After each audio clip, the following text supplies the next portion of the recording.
राधे राधे दोस्तों, कैसे हैं आप। तो मैं जा रही हूँ मेरी सिस्टर के यहाँ जो दिल्ली से 1-1.5 घंटे की दूरी पे है। तो बस मेरा बेटा अपने डैडा के साथ फुल मस्ती जोन में है और मैं भी फ्री हूँ तो मैं भी मस्ती कर रही हूँ। और ऐसे मुझे बहुत अच्छा लगता है, कहीं भी जाना हो मुझे बहुत खुशी मिलती है कहीं जाने में। मतलब मैं अलग ही लेवल की खुश रहती हूँ। एंड फिर मैं उसको सुला रही थी अपने बेटे को, क्योंकि थोड़ा सा क्रैंकी हो रहा था। टेंट्रम उनके शुरू ही रहते हैं, कभी सही नहीं होते, कभी कभी खुश होते हैं। एंड देन वो सो गए थे तो बस मैं अपना रास्ते का मज़ा ले रही थी और धूप आ रही थी तो मैं उनको ढक रही थी ऐसे। और फिर वो आधी रास्ता तो सो के ही गए हैं। एंड देन जैसे ही हम पहुँचे वो अपनी मौसी के पास तुरंत चला गया।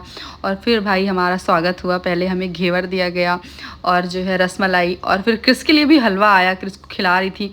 और ये ना मैं देख के बड़ा सरप्राइज हो रही थी, क्रिस रो नहीं रहा, क्योंकि क्रिस अगर किसी को मतलब अननोन को देखता है तो वो रोता है। और दूसरे जनाब भी उठ चुके थे, मेरी बहन का बेटा वो भी उठ गया था थोड़ा सा। तो पहले शुरू में तो नहीं आ रहे थे मेरे, लेकिन फिर मेरे आने लगे थे। तो देखो भाई ये लड़की 2-2 बच्चों को संभाल रही है।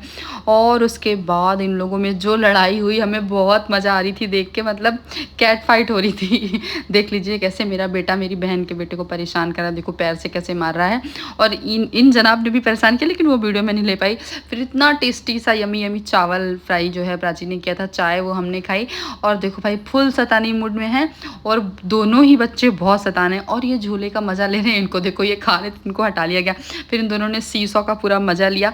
एंड आप इन बच्चों को देखो कैसे ऊपर बैठे हुए हैं, मतलब इनको देख के मुझे बहुत अच्छा लग रहा था। और एक बच्चे को मैं कैप्चर कर रही थी, लेकिन मैं पूरी तरह से कैप्चर नहीं कर पाई, जो कि छोटी सी कैसे भाग रही है। एंड फिर हम घर पे आए तो फिर इन दोनों का शुरू हो गया। तो थोड़ी बहुत दोस्ती हो गई थी, दोनों लोग साथ में खेल रहे थे क्योंकि काफ़ी टाइम से साथ में थे। और फिर उसके बाद ये हुआ कि चलो डिनर के लिए कहीं बाहर चलते हैं। मेरा बहुत टाइम से डोसा खाने का मन था, तो मैंने कहा डोसा ही खिला दो यार। तो बस फिर हम लोग निकले वहाँ से। और जो है गाड़ी ये जो बैक करके मेरी सिस्टर ला रही है, तो मैंने कहा चलो आप लोगों को भी दिखाऊं। अच्छा मुझे भी ड्राइविंग का बड़ा शौक है, लेकिन मैं ड्राइविंग मुझे नहीं लगता मैं कभी कर पाऊँ, क्योंकि मैं थोड़ा डरपोक हूँ, मैं डरती हूँ। लेकिन मैं कोशिश करूँगी कि अगर जब कभी मौका मुझे मिलेगा तो मैं ज़रूर सीखूँगी। तो ये देखिए मैडम भाई नीचे उतर रही हैं कि अब इसके आगे से अपने पति को कह रही हैं आप लेके जाइए।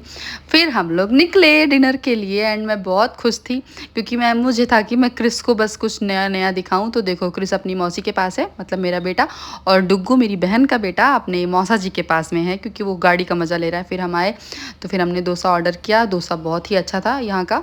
मतलब मेरी सिस्टर बता रही थी कि वो जब भी डोसा उसको खाना होता है तो वो यहीं आती है। और बच्चे दोनों सो रहे थे। एंड फिर डुग्गू उठ गया और क्रिस अभी भी सो रहे हैं, तो बस मैं उनको लेके खा रही थी।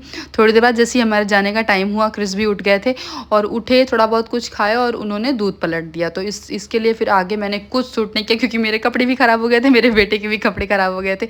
एंड ये रही प्रॉपर्टी जो कि बहुत प्यारी है, मतलब जहाँ हम गए थे। और रात में 3:30 बजे हमने पिज़्ज़ा मंगाया। और इसी प्यारे से नोट साथ में एंड